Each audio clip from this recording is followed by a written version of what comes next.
السلام علیکم ورحمۃ اللہ وبرکاتہ۔ یہ ہماری خوش قسمتی ہے کہ ہم لوگ ایسے ملک کے اندر رہتے ہیں جس ملک کو آزاد کرایا گیا ہے۔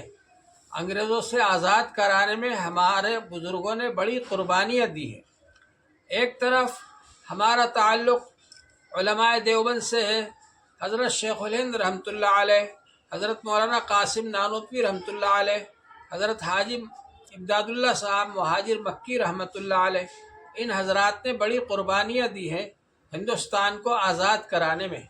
حضرت شاہ عبدالعزیز دہلوی رحمۃ اللہ علیہ نے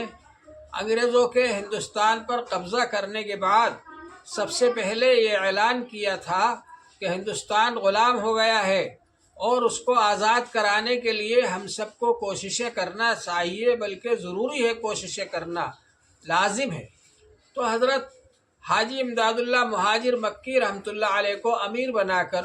اور ان کی سرداری میں، ان کی عمارت میں شاملی کے میدان میں جنگ کی گئی،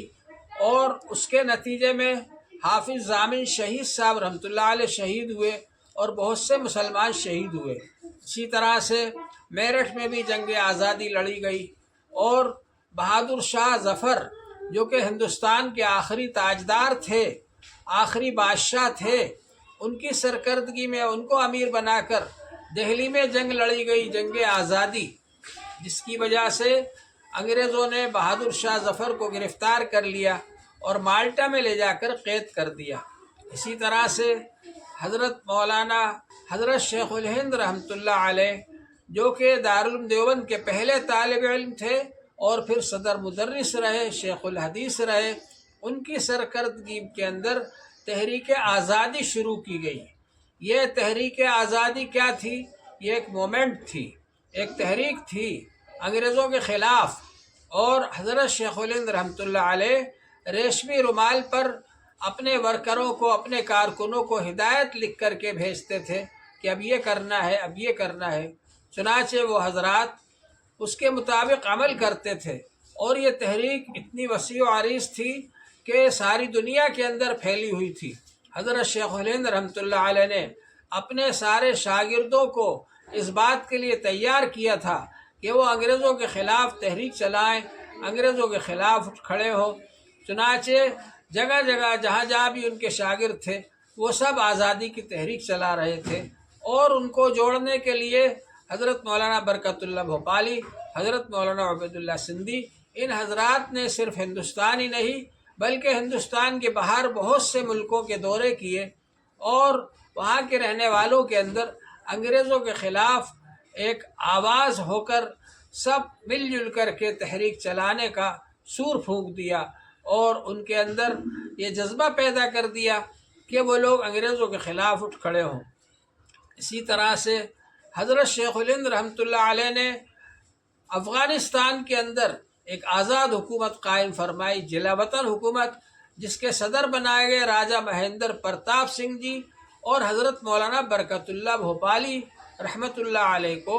اس کا پردھان منتری بنایا گیا، وزیر اعظم بنایا گیا۔ حضرت مولانا عبید اللہ سندھی رحمۃ اللہ علیہ کو اس کا وزیر داخلہ بنایا گیا۔ ان حضرات نے یہ جلا وطن حکومت بنائی اس وقت جب کہ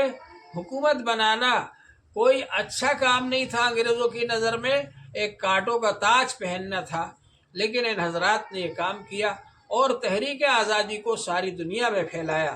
حضرت شیخ الہند رحمۃ اللہ علیہ اپنا یہ پیغام لے کر حج میں تشریف لے گئے، اور یہ ارادہ تھا کہ وہاں حج میں جو ان کے شاگرد آئیں گے ان سب کے ساتھ مشورہ کر کے ایک تاریخ مقرر کی جائے گی، اسی تاریخ میں پوری دنیا کے اندر انگریزوں کے خلاف بغاوت ہوگی۔ لیکن حضرت شیخ الہند رحمۃ اللہ علیہ کو گرفتار کر لیا گیا، اور پھر ان کو مالٹا کی جیل میں لے جا کر قید کر دیا گیا، جہاں وہ 3.5 سال تک قید رہے۔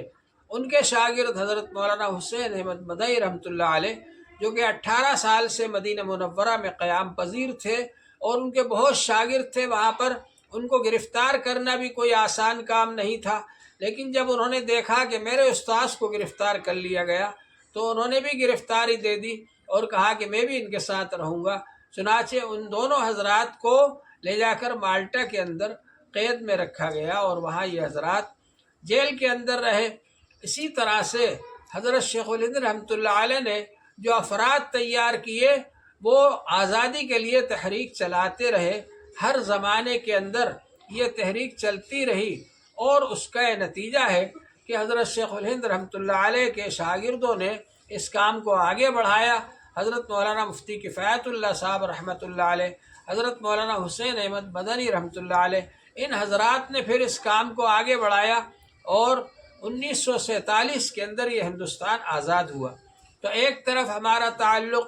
ان اکابر سے ہے، حضرت شاہ ولی اللہ دہلوی رحمۃ اللہ علیہ کے فرزند اکبر، فرزند ارجمند حضرت شاہ عبدالعزیز محدث دہلوی رحمۃ اللہ علیہ، جنہوں نے سب سے پہلے انگریزوں کے خلاف یہ اعلان کیا کہ ان سے مقابلہ کرنا ضروری ہے۔ اسی طرح سے ان کے اشارے پر اور ان کے مشورے پر اللہ تبارک و تعالی نے اس کام کو آگے بڑھایا، اور حضرت سید احمد شہید رحمۃ اللہ علیہ نے تحریک چلائی، اور حضرت مولانا اسماعیل شہید رحمۃ اللہ علیہ، اور یہ حضرات شہید ہوئے۔ جب وہ تحریک ناکام ہو گئی تو پھر 1857 کی تحریک چلائی گئی، اور پھر 1857 کی تحریک جب ناکام ہوئی تو اس کے بعد حضرت شیخ الہند رحمۃ اللہ علیہ نے یہ تحریک چلائی دارالعلوم دیوبند سے، اور اس تحریک کے بعد پھر یہ جمعیت علماء ہند قائم ہوئی، اور پھر جمعیت علماء ہند نے یہ تحریک چلائی۔ بہرحال یہ حضرات آزادی کے لیے کوششیں کرتے رہے۔ تو ہمارا تعلق حضرت شیخ الہند رحمۃ اللہ علیہ سے بھی ہے، ہمارا تعلق حضرت مولانا برکت اللہ بھوپالی رحمۃ اللہ علیہ سے بھی ہے، اور ہمارا تعلق سیہور کے مجاہدین سے بھی ہے، جنہوں نے انگریزوں کے خلاف آزادی کی تحریک چلائی، اور آس پاس کے تمام حضرات جو نواب حضرات تھے، جو راجہ حضرات تھے، جو حریت پسند تھے، وہ ان سے آ کر کے جڑ گئے۔ نواب عاقل محمد خان، نواب فاضل محمد خان، اور نواب عادل محمد خان، اور ان حضرات نے اہل بھوپال سے بھی اپیل کی، اور بھوپال کے بھی بڑے بڑے علماء نے ان کا ساتھ دیا۔ اس طرح سے یہ تحریک سیہور کے اندر بھی چلی، 1857 کی تحریک، اور اس تحریک کے اندر سیہور والے کامیاب ہوئے، اور سیہور میں ایک آزاد حکومت بھی انہوں نے اس وقت قائم کر لی، جو کئی دنوں تک قائم رہی۔ بہرحال یہ جو آزادی کی تحریک ہے، اس کو ہمیں یاد رکھنا چاہیے، اس لیے کہ ہمارے بزرگوں نے بڑی قربانیاں دی ہیں، اور ان کی قربانیوں کے بعد ہم کو یہ آزادی حاصل ہوئی ہے۔ اور جب آزادی حاصل ہوئی تو ہمارے بزرگوں نے اس کے اندر نمائندگی فرمائی، اور دستور جو بنایا گیا، اس دستور کے اندر اس بات کو رکھا گیا کہ یہاں کے رہنے والے تمام باشندوں کو آزادی دی جائے گی۔ اس بات کی آزادی ہے کہ وہ جو چاہے مذہب اختیار کرے، جس مذہب کو چاہے اختیار کریں، اس کی تعلیم دیں، اس کی تبلیغ کریں، اس پر عمل کریں۔ یہ پوری آزادی دی گئی ہے دستور کے اندر، اور یہ آزادی دی گئی ہے کہ وہ جو زبان کو چاہے بولیں، جس زبان کو چاہے وہ اختیار کریں۔ اسی طرح سے ہمارے بزرگوں نے یہ دستور بنوایا، اور یہ دستور سارے ہندوستان کے لوگوں کو جوڑے ہوئے ہے۔ ہندوستان اتنا وسیع و عریض ملک ہے، اتنا لمبا چوڑا ملک ہے کہ تھوڑی تھوڑی دور جانے کے بعد میں اس کی زبانیں بدل جاتی ہیں، اور دوسرے مذہب کے لوگ مل جاتے ہیں، لیکن وہ سب مل جل کر کے رہتے ہیں، اتفاق اتحاد کے ساتھ میں رہتے ہیں، کیونکہ ان کو ہندوستان کا یہ دستور جوڑے ہوئے ہے۔ تو ہم کو یہ کوشش کرنا چاہیے کہ ہم اس دستور کی آزادی کو باقی رکھیں، اس دستور کی بالادستی کو باقی رکھیں، تاکہ یہ آزادی باقی رہے جو یہاں کے رہنے والوں کو دی گئی ہے، اور آزادی کے ساتھ سب اپنے اپنے مذہب پر عمل کرتے رہیں، اور آزادی کے ساتھ سب لوگ یہاں پر زندہ رہ سکیں۔ دستور کے اندر اس بات کی بھی ضمانت دی گئی ہے کہ یہاں پر رہنے والے تمام لوگوں کو ترقی کے مواقع برابر فراہم کیے جائیں گے، یعنی ہر ایک کو اس بات کی آزادی ہوگی کہ وہ آزادی کے ساتھ میں جو چاہے کاروبار کرے، جس طریقے سے چاہے کاروبار کرے، اور اس کاروبار کے ذریعے ترقی حاصل کرے۔ اور یہاں پر جو ترقی کے موقع ہیں، وہ ترقی کے موقع بھی ان سب کو برابر دیے جائیں گے، اور اس میں کوئی عصبیت نہیں برتی جائے گی، کوئی فرق نہیں کیا جائے گا، بلکہ سب کے لیے نوکریاں ہوں گی، سب کے لیے ترقی کے مواقع ہوں گے، سب کو اس کا موقع دیا جائے گا کہ وہ آگے بڑھیں اور ترقی کریں۔